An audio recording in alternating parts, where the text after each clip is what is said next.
আমাদের প্রেসিডেন্ট এবং আমাদের কিরণ ম্যাডাম এত কষ্ট করে আমাদেরকে এত সুন্দর করে স্বাগতম এবং সম্বর্ধনা দেওয়ার জন্য আমি বিশেষ করে ধন্যবাদ জানাবো আমাদের প্রেসিডেন্টকে। আমাদের যা সুযোগ সুবিধা লাগে উনি আমাদেরকে ওভাবেই দিচ্ছেন এবং ভবিষ্যতেও দিয়ে যাবেন। আজকে যে পর্যায়ে আমরা আসছি এটা হচ্ছে একটা ছিল টিম ওয়ার্ক। ফুটবল খেলা কোনো ইন্ডিভিজুয়াল খেলা না।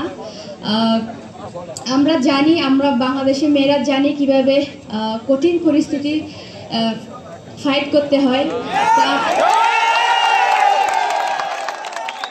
আপনারা আমাদের উপর বিশ্বাস রাখবেন, আমরা আপনাদেরকে নিরাশ করব না। আমরা শুধু এশিয়া না, আমরা বিশ্ব মঞ্চে বাংলাদেশকে নিয়ে যেতে চাই।